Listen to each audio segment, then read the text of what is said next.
Hi, today what I'm going to be presenting is the composer Jennifer Higdon. If her name seems familiar, it's because Aurelie did a presentation on her last semester. And because probably the information is kind of a repetition, the biographical information, I'm only going to go over a couple key points, and then I'm going to go off on my own tangent of stuff that I think is really important in her life that contributed to her compositions to make them unique. Well, Higdon has won 4 Grammy nominations, and she's a professor of composition at the Curtis Institute. Although, um, when I talked to her, she said that's only like very little of what she does. She's just an associate composition professor. She primarily composes.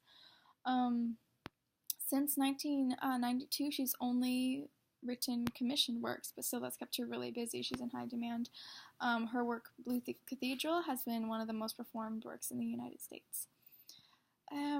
Before I analyze more deeply Higdon and her unique compositional style, I want to share some information I received directly from her because it has a lot to do with her as a composer and her compositions. So basically, I wrote an email to her with some key questions. I'm going to go over those questions and then I'm going to go over her answers because they contribute a lot to her music, I believe. So I asked her some typical questions about gender and stuff like that, whether she experienced um, sexism or whatever within academia and stuff like that. And because she hasn't been much in academia as a professor, she didn't really answer that question. But then I asked her if she was raised with fixed ideas of femininity and gender. In other words, like girls like pink, boys like blue, girls like playing house, boys like playing with trucks.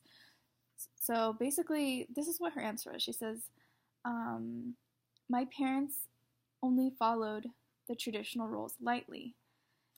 And she basically said that, here are her exact words: I was raised with absolutely no gender assumptions or biases. Neither one of my parents ever said a word to me about girls do this, boys do that.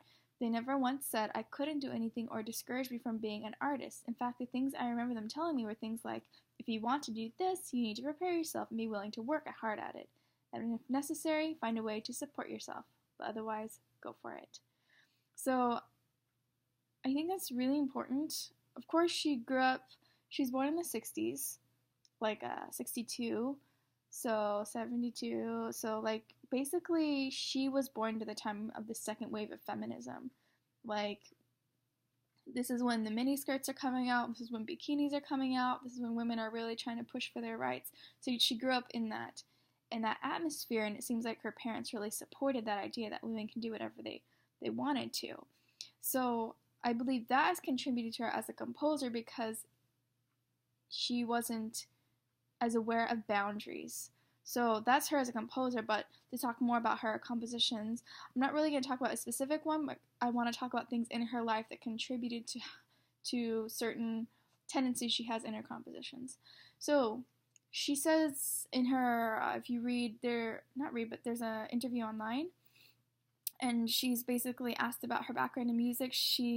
Maybe you remember Aurelie saying that she started flute at 14. She never listened to Beethoven until she went to music school, to college. Like, she really was not aware of classical music. She only grew up with with rock and roll and bluegrass. And so that would mean the following that I kind of pulled up. That she had no knowledge of the 3 Bs, Beethoven, Bach, Brahms, men. She had no knowledge of the Mighty Five. They were all men. She had no awareness that most concertmasters were men. She had no awareness that music was a European white man's world. She was more familiar with bluegrass, which is probably in her area of Tennessee, still tending to be more white, but she had these influences of female musicians around her. And of course, she's a child, she's a teenager, whatever. She probably didn't think, oh, well, just because they're singing doesn't mean they wrote it. Usually, kids think that if you're singing something, you've written it. So she grew up with the idea that it was very normal that women were in music, and she pulled from rock and roll and bluegrass these fast-paced, not complicated, but quick, a very forward-moving music.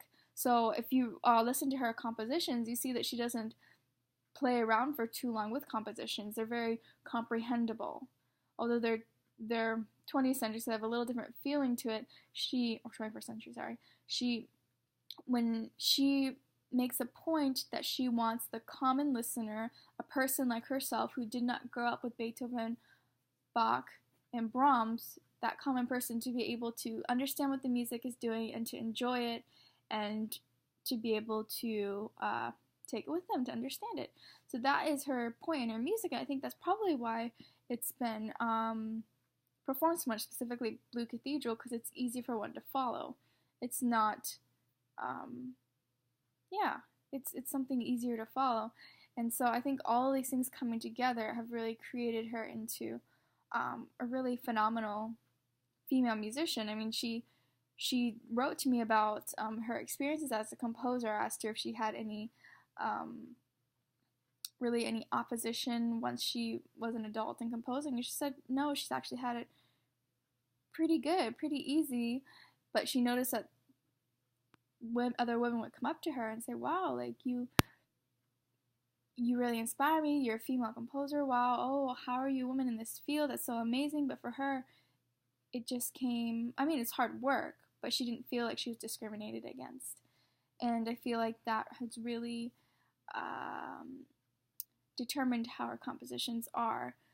She feels free to not necessarily push the boundaries, because sometimes when you are a minority group, you feel like you have to find your own genre, or you have to push the boundaries that you're noticed. She's comfortable where she's at.